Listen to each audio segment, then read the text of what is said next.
Thank you so much, Honorable Raksha Mantri, and thank you so much, Honorable Telangana Chief Minister Sri. And now we also thank.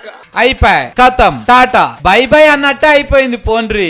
మందిల ముఖం చూపించకుండా అయిపోయే. పాపం రేవంతం sir ఎందుకో ఏమోనుల్లా ఎవలకు లేని తిప్పలన్నీ సార్కే వస్తాయి. అందరి పేర్లు యాదుకుంటాయి గాని రేవంతం సార్ పేరే యాదుకుంటలేదు. నల్లమల్ల అడవులకెళ్ళి తొక్కుకుంటా హైదరాబాద్ దాకొచ్చి ముఖ్యమంత్రి సీట్లో కూర్చున్నాడు సారు. కానీ ఫాయిదా ఏమున్నది చెప్పుండ్రి. సారు పేరు ఎవ్వరికి తెలుస్తలేదాయే. అల్లు అర్జున్ ఇంకో యాంకరు మర్చిపోయిందంటే ఏదో అనుకోవచ్చు, కానీ అలా పార్టీ వాళ్ళు తోటి మంత్రులు కూడా పేరు మర్చిపోవట్టిరి. ముఖ్యమంత్రి కేటీఆర్ గారు రాష్ట్ర ముఖ్యమంత్రి కిరణ్ కుమార్ రెడ్డి గారు ఈ అన్ని చూసినాక రేవంత్ సార్ కు తిండి ఎట్లా తినబుద్ధి అవుతున్నదో నీళ్ళెట్ట తాగబుద్ధి అవుతున్నదో. మా సొంటోళ్ళు అయితే తిండి నీళ్లు బంద్ చేసి నిరాహార దీక్ష చేసేటోళ్ళం, కానీ రేవంత్ సార్ కాబట్టి అంత గుండె ధైర్యంతోనే ఉన్నాడు. ఏది ఏమైనా మీరు గుండె ధైర్యాన్ని మాత్రం చెడకూరి సారు.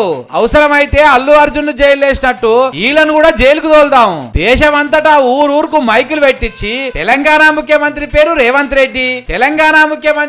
రేవంత్ రెడ్డి అని ప్రచారం చేపిద్దాం. డబ్బు సాటింపేద్దాం.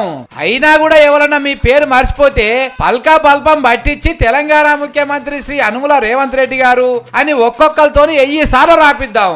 కాంగ్రెస్ పార్టీ లీడర్లే మర్చిపోయారు అనుకో, వాళ్ళతోని 10,000 సార్లు రాపిద్దాం.